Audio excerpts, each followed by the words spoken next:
Welcome back to my channel. Today we'll be going to the Temple of Edfu, which is the first of several temples we will be visiting. So go ahead and hit that subscribe button so you don't miss out. We took a horse-drawn carriage from our boat on the Nile to the temple. It was actually pretty fun. I also want to give a huge shout out to our guide Omar. He made visiting the sites a lot of fun and we really understood the history of each place. For instance, 250 years ago, this area was covered in sand and there was actually a village on top. An excavation was done by the French. Now, the city of Edfu is actually a modest village, but it's famous because of the Temple of Horus, which is this temple.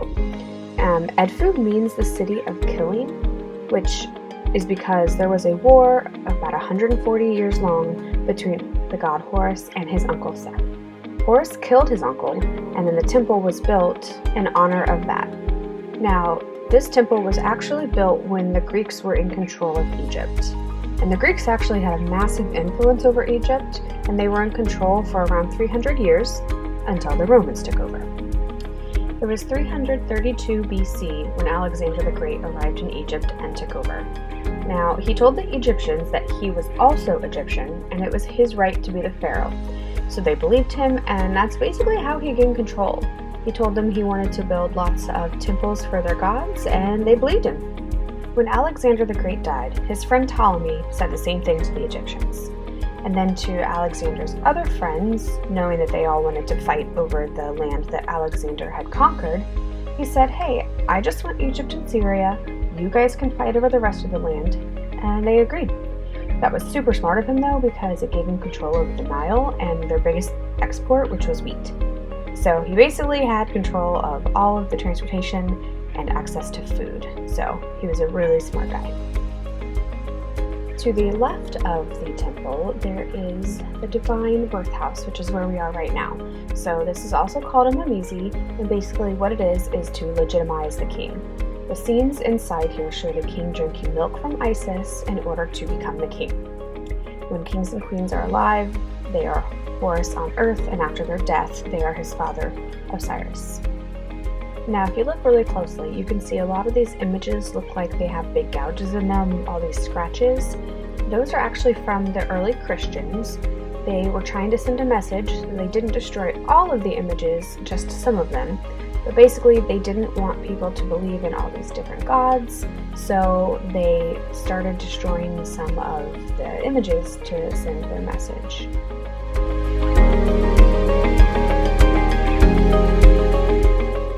So now we come to the temple itself. In Egypt, many of the temples are built with pylons, which is what you see here. It's two towers with an entrance in between, and they often have a courtyard on the other side. It's just the same basic architecture. This one is actually one of the tallest. It is 118 feet tall, and the entire temple is made from sandstone. In Egypt, most of the temples were built for one god. However, there are a few exceptions, and the Temple of Edfu is one of them. The Temple of Edfu is built for Horus. However, it also has 9 main rooms, and each one of these rooms inside is built for a different god or goddess, such as Ra or Isis, Hathor, etc. They did this to attract more people to come. So instead of just attracting the people that wanted to worship Horus, they could also attract people who wanted to worship Ra or Hathor, among many others. They basically did this to please the people.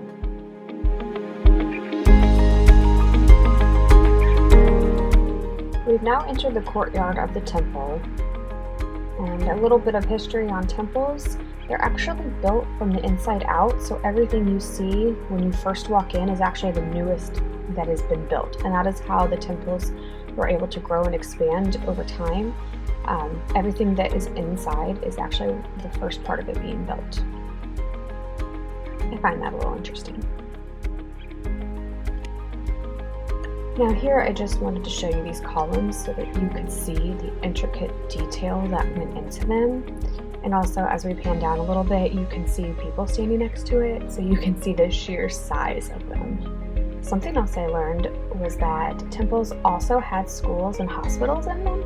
So this little room you're looking at right here was actually a library The teachers would come to this room and get a book, which at that time was a rolled up papyrus, and they would use that to teach from, and this library is where they stored all of those books for the students. The teacher was the most important person, after the king of course, because it was thought that an educated society was a better one. Also, teachers had to be a member of the royal family, but they had the highest salary after the king because their job was so important to them.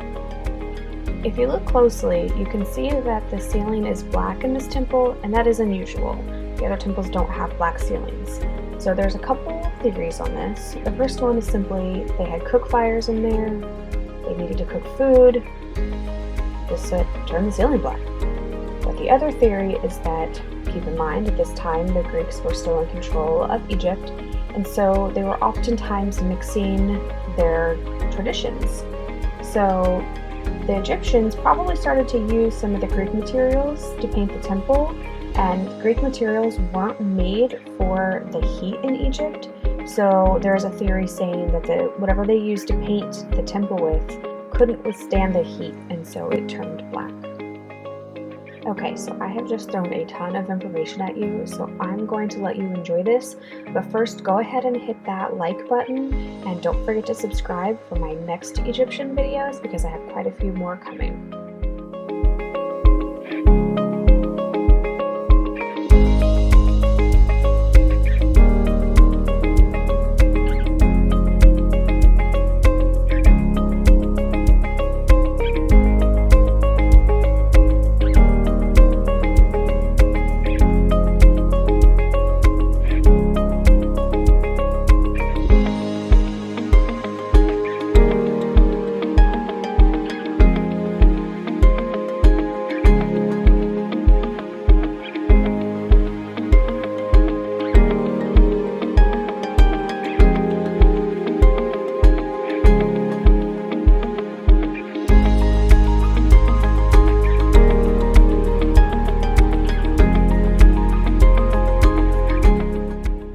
So remember when I said that they also had hospitals in the temples? Well, this room is that. This is their medical center. And you can tell that by the different hieroglyphics on the walls. In the medical centers, they used to store things like essential oils and perfumes that they used for different methods of healing. And that again is all depicted right here on the walls.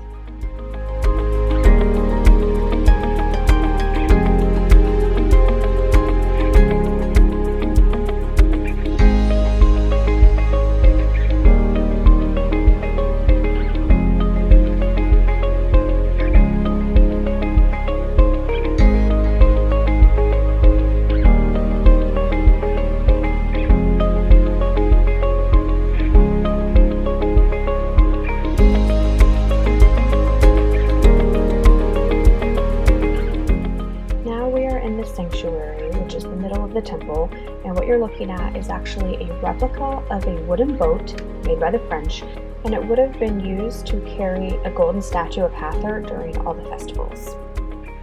I want to thank you all so much for watching this video. Go ahead, again, hit that like button if you haven't already, hit subscribe, because in my next video we will be going to Kamambo and you don't want to miss that.